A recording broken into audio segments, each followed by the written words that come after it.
Welcome to part 2 of our video series on installing your new Scion FRS and Subaru BRZ Turbo Kit. In the last video, we installed the entire hot side components, along with the turbocharger and oiling components for our BRZ and FRS Turbo Kit. In this part, we're going to modify the crash bar to allow us to install the front mount intercooler, intake piping, and charge piping. Let's get started. To modify the crash bar, place the supplied intercooler on the bar. Line up the intercooler holes with the pre-drilled holes on the crash bar. With a marker, indicate where you're going to make your cuts. With the cutoff wheel, slowly make your cuts on the lines. Flatten the metal you cut and trim away where it overlaps the lower area you cut. Using a welder, place spot welds on the crash bar so the trimmed area lays flat against the front of the bar. This will give the bar a little more strength. You're essentially making room for the intercooler's inlet-outlet pipes.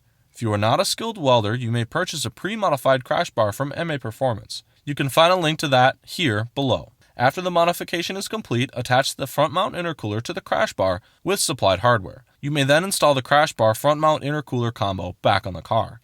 Next, reinstall the windshield washer fluid reservoir. You'll also need to relocate the horn that you would have mounted on the crash bar. We removed the factory bracket and put ours directly below the other horn, but any hole will do as long as it doesn't interfere with other parts. Moving on to the charge piping, install the hot pipe first. For all couplers and pipes, leave them loose. This makes finding the pipe orientation much simpler in the end. Attach a 2.5-inch 90-degree coupler from the turbo parallel to the crank pulley. Using the long 90-degree bent pipe, attach the long leg to the compressor outlet. You should have an open pipe facing up. From here, use the 180-degree pipe to attach it to the intercooler inlet. Next, use the 70-degree pipe and attach the short leg to the intercooler outlet. Connect the reduced end 45-degree mass airflow sensor blow-off valve pipe to the 70-degree. Then attach it to the throttle body. For the intake pipe, the mounting tab will attach to the core support, so we need to install that first. It should fit nicely over the charge piping. If it doesn't, go back and redo them. Install the intake pipe with the tab on the outside and the 90-degree bend directly in front of the radiator. You'll use a bolt from the factory airbox to fasten the tab to the core support. Make sure the filter doesn't interfere with the crash bar and core support when you install it.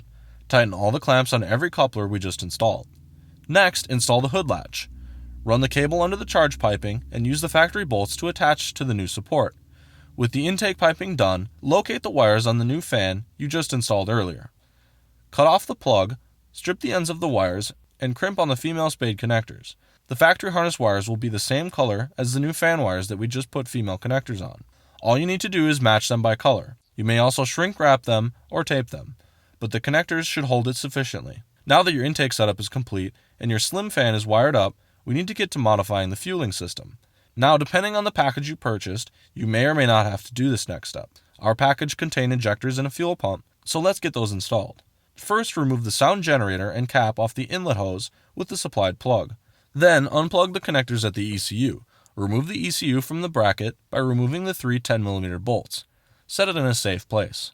Remove the ECU bracket by removing the 2 12mm bolts. You will now have access to the passenger side injectors. Remove the wiring harness from each injector and remove the fuel rails 2 12mm bolts. Pull each injector out, making sure the O-rings come out with them. Otherwise, use a pick to pull them up. For the driver's side, remove the bolts holding the cover in place. Wiggle the cover out towards the front of the car. Repeat the same process as the passenger side injectors. Remember to use lubricant when installing new injectors so your seals don't tear. Use a supplied adapter harness to power the new injectors. Reverse the teardown process to button everything up. For the fuel pump, follow the instructions supplied by DeatschWerks. That instruction guide can be found by clicking here.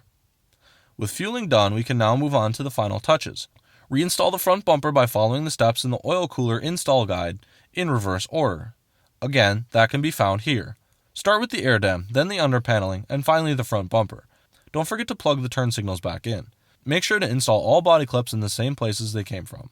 With the front bumper back on, it's time for a few more engine accessories. Let's start with the catch can. Start by removing the check valve hose located on the top of the intake manifold. It's the far left hose that leads to the top of the engine block, just behind the manifold. Remove the hose and 19mm fitting from the block. Bring to your workbench and pound out the check valve. A spring and stopper should fall out after enough hammering. Reinstall back on the block. Cut the hose. Using the supplied fitting, zip tie it to the hose.